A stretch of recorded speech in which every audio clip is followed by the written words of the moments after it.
नमस्कार साथियों, हिंदी मंथन चैनल पर आप सबका बहुत बहुत स्वागत है। और साथियों, उम्मीद है आपकी पढ़ाई बहुत ही अच्छी चल रही होगी और पढ़ाई आपकी और अच्छी चले, हमारी यही कामना है। और इसी क्रम में आज हम लेकर आए हैं अपनी आधुनिक भारतीय आर्यभाषा काल की भाषाओं को। इसके पहले हम काफ़ी कुछ पढ़ चुके हैं, जिसमें हमने प्राचीन भारतीय आर्य भाषाओं को पढ़ा और अपनी मध्यकालीन भारतीय आर्य भाषाओं को भी हमने पढ़ लिया है। तो आज बारी है हमारी आधुनिक भारतीय आर्य भाषा काल की।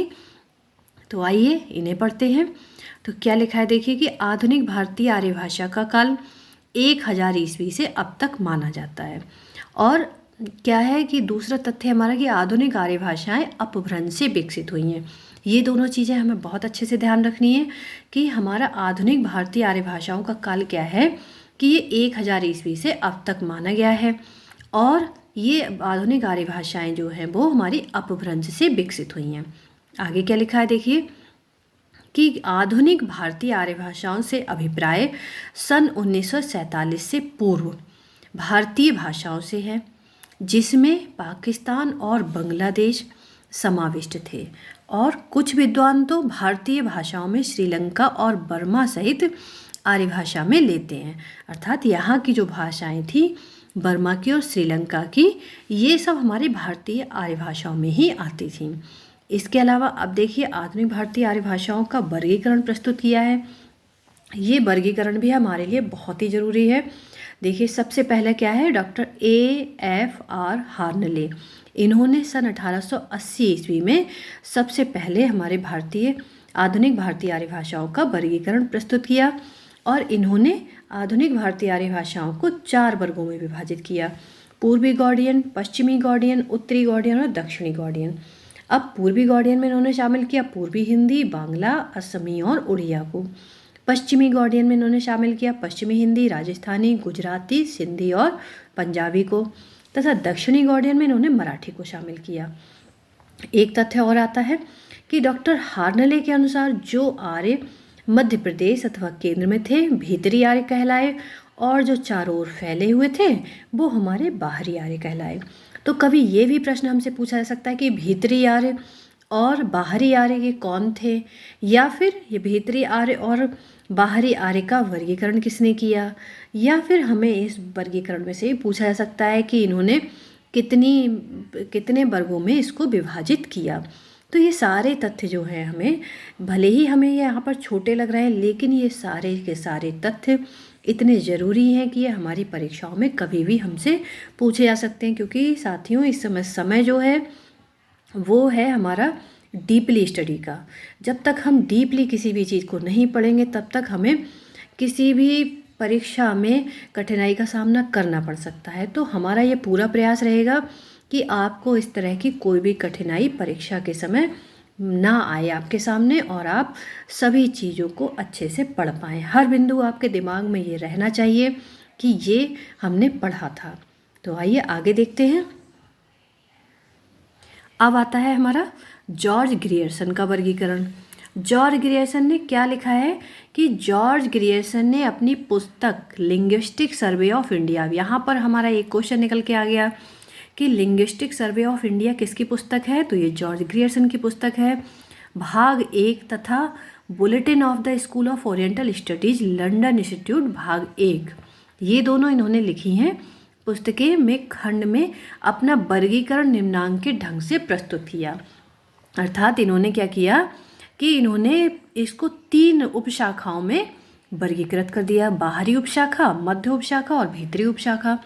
देखिए वर्गीकरण सभी ने दिया अपना, लेकिन सब ने अलग अलग ढंग से दिया। किसी ने किसी भाषा को शामिल किया और किसी ने किसी भाषा को।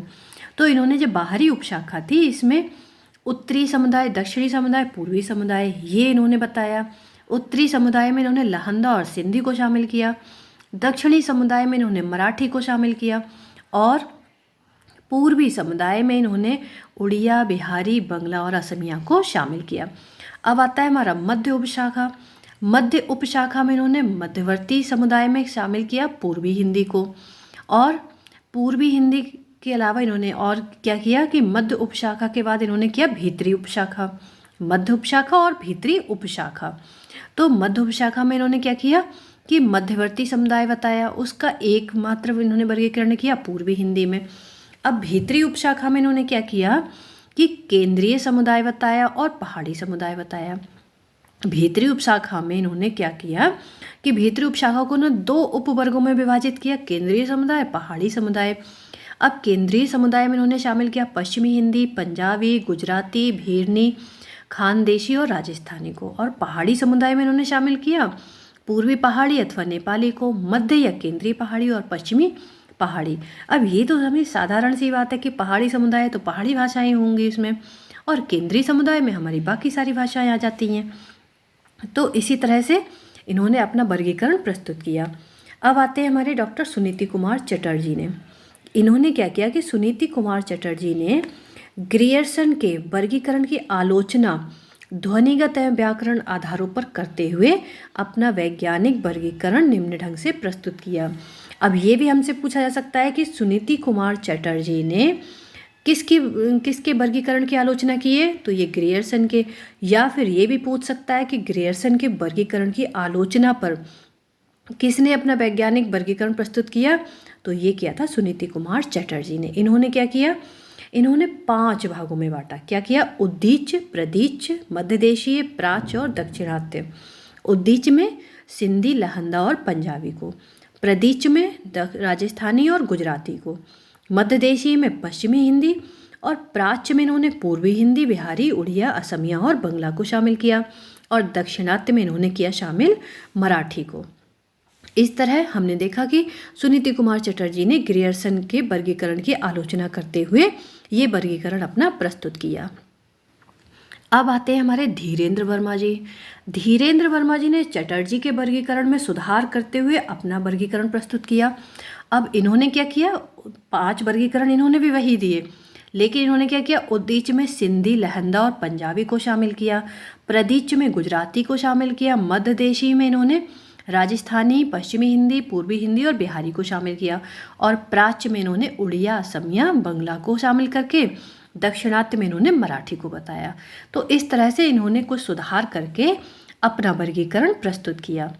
अब आता है हमारा सीताराम चतुर्वेदी ने संबंध सूचक जो परसर्गों के आधार पर अपना वर्गीकरण प्रस्तुत किया था। वो क्या है, तो सीताराम चतुर्वेदी का बहुत पूछा जाता है।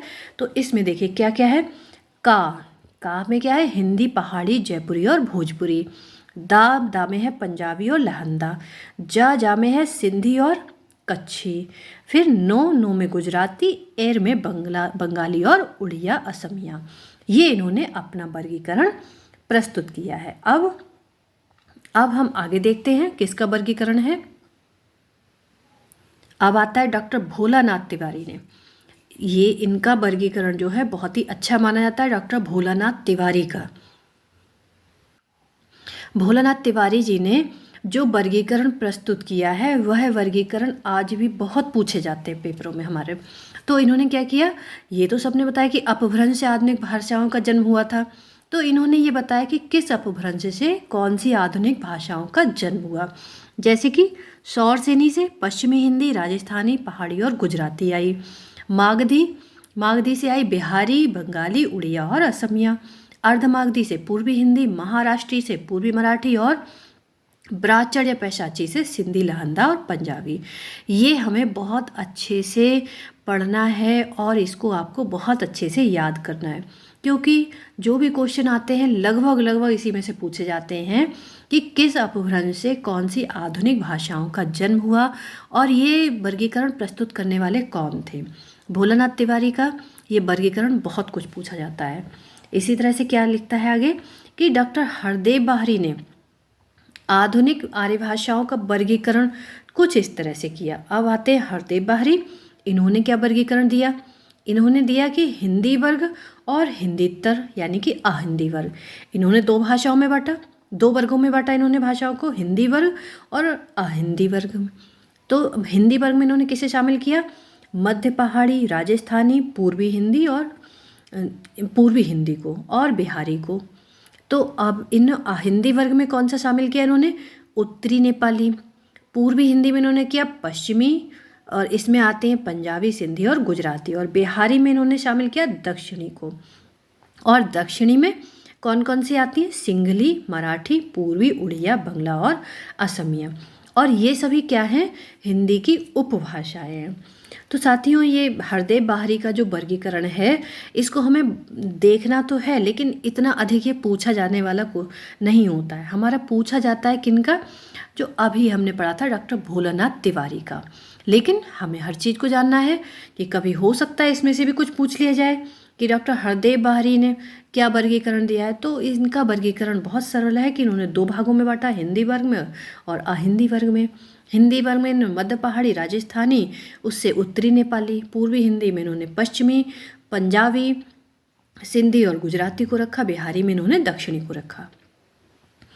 अब हम आते हैं अपनी प्रमुख आर्य भाषाओं, उनके प्रकार और विशेषताओं पर कि हमारी जो प्रमुख आर्य भाषाएं कौन कौन सी हैं, उनकी विशेषताएं कौन कौन सी हैं। तो सबसे पहले आती है हमारी सिंधी भाषा। जो कुछ प्रमुख भाषाएं उन्हीं के विषय में हम यहाँ पर पढ़ेंगे। तो सबसे पहले हमारी आती है सिंधी भाषा। अब सिंधी का क्या है कि सिंधी शब्द का संबंध संस्कृत शब्द सिंधु से है। सिंधु देश में सिंधु नदी के दोनों किनारों पर सिंधी भाषा बोली जाती है। तो क्या है कि सिंधु देश जो है उसके सिंधु नदी के दोनों किनारों पर है और वहाँ पर सिंधी भाषा बोली जाती है। सिंधी की मुख्यतः 5 बोलियाँ हैं। ये हमें बहुत ध्यान रखना होगा कि सिंधी की मुख्यतः कौन सी बोलियाँ हैं? बिचोली, सराइकी, धरेली और लासी लाड़ी। अब ये लासी और लाड़ी बहुत पूछा जाने वाला क्वेश्चन है कि ये किस भाषा के अंतर्गत आती है, ये बोलियाँ किस भाषा में है? तो ये सिंधी भाषा में है। अब आती है हमारे दूसरे नंबर पर लहंदा। लहंदा का शब्दगत अर्थ क्या है? पश्चिमी। इसके अन्य नाम है पश्चिमी पंजाबी, हिंदकी, जटकी, मुल्तानी, चिभाली, पोतारी। ये सब इसके क्या है? अन्य नाम हैं।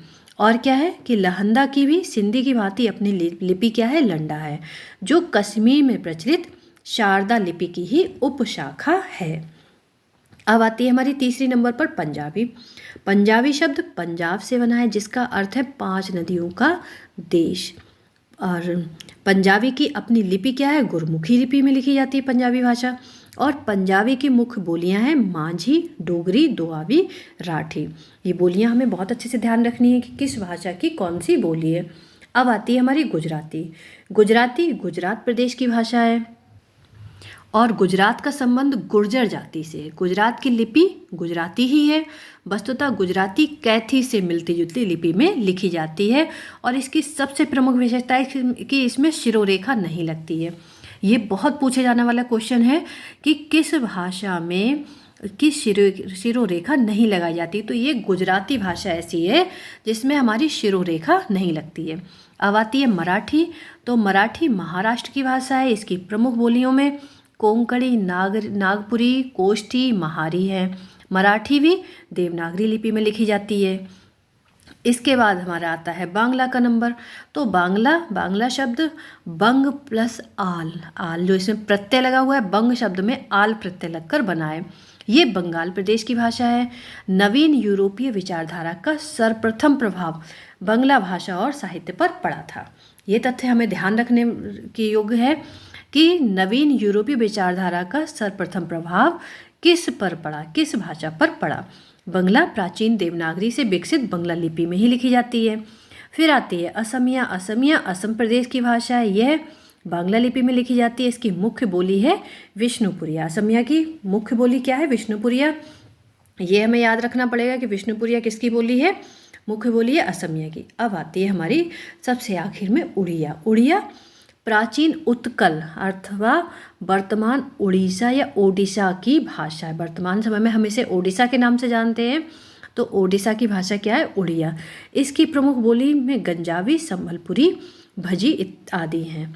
आगे है उड़िया भाषा से बहुत कुछ मिलती है। उड़िया भाषा किससे? बंगला से बहुत कुछ मिलती जुलती है, किंतु इसकी लिपि ब्राह्मी की उत्तरी शैली से विकसित है।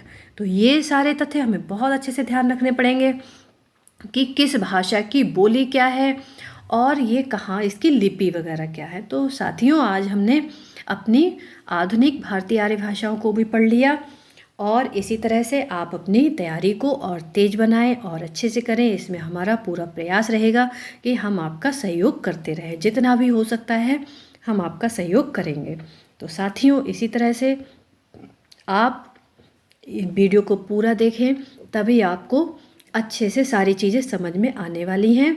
और हम इसी तरह से और प्रयास करेंगे कि आपके पास अच्छे से अच्छा कंटेंट लेकर आएँ, जिससे आपके समय की बचत हो और आपको अच्छी तैयारी करने का पूरा पूरा सहयोग करें। तो मिलते हैं अगले वीडियो में, तब तक के लिए नमस्कार। वीडियो को पूरा देखने के लिए धन्यवाद।